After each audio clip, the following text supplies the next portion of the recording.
warahmatullahi wabarakatuh. Waalaikumsalam warahmatullahi wabarakatuh. Allahumma salli wa sallim ala sayyidina Muhammadin wa ala ali sayyidina Muhammad.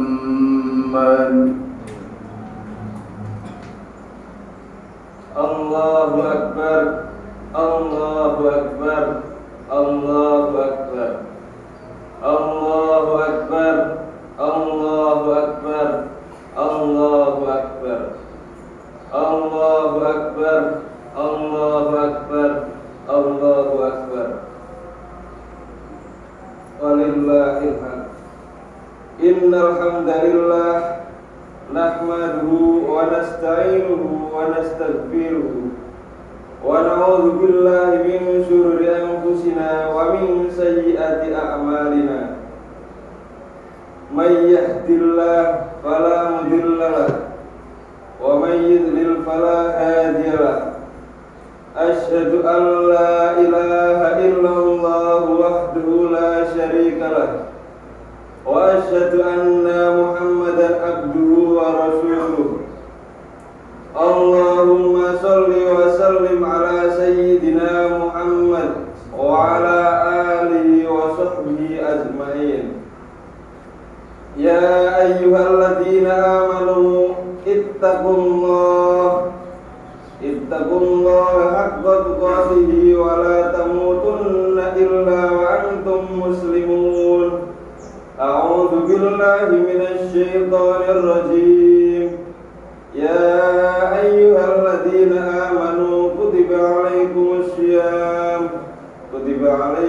syiyam kama kutiba 'alal ladzina min qablihim la'allakum tattaqun. Bapak, Ibu, saudara-saudari, adik-adik semua yang dirahmati Allah, marilah kita bersama-sama meningkatkan kualitas iman dan takwa kita kepada Allah dengan menisbatkan segala keinginan hawa nafsunya ke dalam Islam. Tidak berbuat kecuali yang diridhoi Allah dan tidak berbicara kecuali yang diridhoi Allah. Hanya menisbatkan hatinya kepada Allah. Salawat dan salam marilah kita haturkan kepada junjungan Nabi kita, Nabi besar Muhammad sallallahu alaihi wasallam, beserta keluarga, sahabat dan kerabatnya. Semoga pada hari kiamat nanti kita semua yang hadir di sini beserta keluarga besar kita mendapatkan syafaat dari beliau. Amin amin ya rabbal alamin. Jemaah Idul Fitri yang berbahagia, sesungguhnya pada hari ini tak terasa mata kita mulai berkaca-kaca, hati kian terenyuh, sementara lantunan takbir gegap gempita sanggup membuat hati kita bergetar. Inilah salah satu tanda orang-orang beriman. Allahu Akbar, Allahu Akbar, Allahu Akbar. Jemaah salat Idul Fitri yang berbahagia, pada hari yang fitri ini marilah kita kembali mengenang pengorbanan kedua orang tua kita masing-masing, hingga sampai Allah mewajibkan kepada kita semua agar berbuat baik kepada kedua orang tua. Bahkan Allah meletakkan pintu surga yang paling dekat kepada kita. Dia adalah kedua orang tua kita. Allah berfirman, Bismillahirrahmanirrahim. Wa qadara rabbuka alla ta'budu illa iyyahu wa bil walidaini ihsana. Wallahu a'lam bil murad. Dan Tuhanmu telah memerintahkan agar kamu jangan menyembah selain Dia, dan hendaklah kamu berbuat baik kepada ibu dan bapak. Surat Al-Isra ayat 23. Jamaah yang dirahmati Allah, terdapat dalam sebuah kisah diceritakan, pada suatu hari rumah itu diselimuti kesedihan.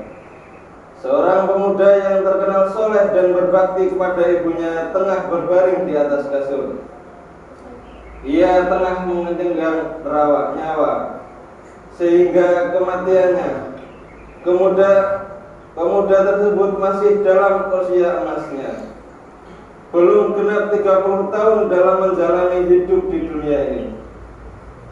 Dalam haru biru suasana yang tegang tersebut, tiba-tiba saja pemuda tersebut mengucapkan kata-kata yang sungguh sangat menakjubkan. Keluarga, tetangga yang mengelilingi di dekatnya bingung. Ada apa dengan anak tersebut? Tidak, aku tidak bisa. Aku harus izin dulu kepada ibuku. Demikian ucapan pemuda tersebut.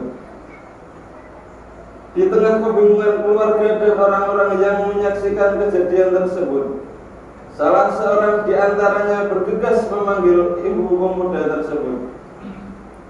Ibunya berada dalam kamar yang berbeda karena tak kuasa melihat putra kesayangannya menghadapi sakaratul maut.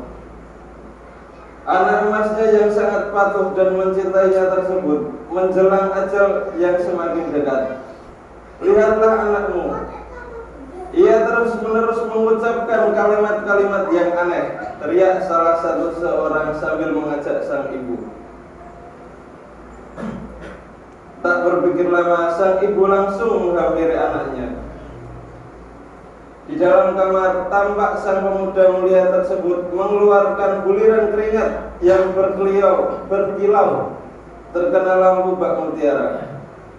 Buliran keringat tersebut menurut Syekh Imam Muhammad Hasan adalah sebagian dari tanda-tanda husnul khotimah. Sang ibu mendekati putranya dan mendengarkan kata-kata tersebut yang diulang-ulang oleh buah hatinya tersebut. Tidak, aku tidak bisa, aku harus izin dulu kepada ibuku. Sang pemuda terus mengulang-ulang kalimat tersebut. Sang ibu pun mulai memeluk dan membelai anaknya seraya berkata, wahai anakku, ini aku ibumu nak. Dengan siapa engkau berbicara? Dan di dalam waktu yang sempit tersebut, sang pemuda bercerita kepada ibunya dengan nafas tersengal-sengal. Wahai ibu, seorang gadis yang sangat cantik jelita. Belum pernah aku melihat gadis cantik itu. Ia datang kemari, sungguh aku melihatnya persis di hadapanku. Ia datang melamarku untuk dirinya ibu. Aku bilang kepadanya, tidak, aku tidak bisa, sampai aku meminta izin dulu kepada ibu. Sang ibu menangis sejadi-jadinya. Keharuannya memuncak, kerinduannya pada harapan untuk melihat sang buah hati menikah membuat semakin dalam kesedihan.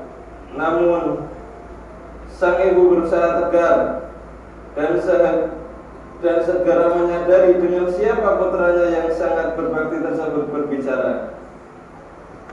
Aku izinkan anakku, sungguh dia adalah bidadari dari surga untukmu. Aku sudah izinkan nak. Demikian tutur sang ibu dalam uraian mata yang deras mengalir.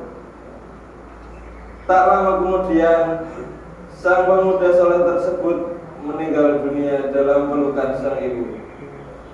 Sungguh betapa tinggi derajat pemuda soleh yang berbakti pada orang tua tersebut. Bahkan hingga menjelang ajalnya, istri dari surga datang kepadamu membawakan kabar gembira. Padahal sang pemuda belum lagi meninggalkan dunia yang fana ini. Allahu Akbar, Allahu Akbar, Allahu Akbar. Syekh Muhammad Hasan mengingatkan kepada kaum muslimin untuk tidak terkejut dengan kisah ini. Tidak perlu heran, karena waktu sempit menjelang ajal seperti yang dialami pemuda tersebut adalah kondisi saat seorang mukmin diperlihatkan tempat tinggalnya di surga. Bahkan kita diperlihatkan baginya para malaikatnya dengan mata kepalanya sendiri. Ia pun dikabarkan tentang berita gembira dan maha besar Allah.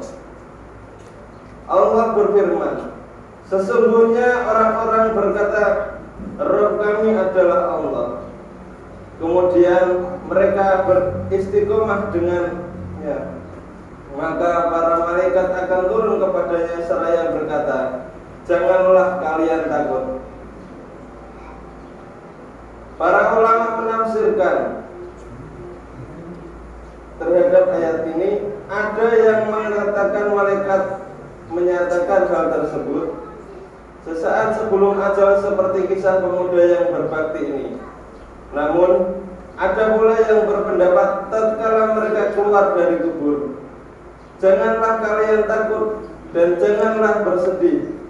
Berbahagialah kalian dengan surga yang telah dijanjikan untuk kalian. Surat Fussilat ayat 30. Allahu Akbar. Betapa dekatnya surga, terutama bagi yang orang tuanya masih ada.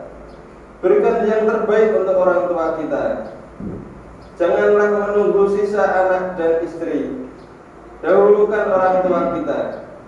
Jangan sampai dia menunggu berlama-lama. Apakah kita akan mendahulukan anak istri ketimbang kedua orang tua kita? Ingat, engkau dan hartamu adalah milik kedua orang tuamu. Dalam sebuah hadis diriwayatkan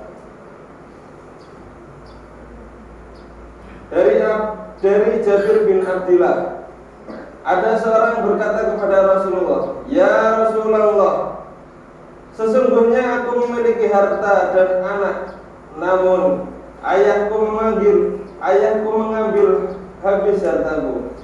Rasulullah Shallallahu Alaihi Wasallam bersabda, engkau dan semua hartamu adalah milik ayahmu. Hadis riwayat Ibnu Majah. Seperti inilah sesungguhnya hak kedua orang tua kita. Hanya saja para orang tua enggak setega itu. Dia lebih memilih diam daripada harus meminta anaknya. Tapi kita yang sebagai anak terkadang teganya luar biasa, lebih membela istri daripada orang tuanya, lebih membela anak daripada orang tuanya, padahal dirinya dan hartanya adalah milik kedua orang tuanya.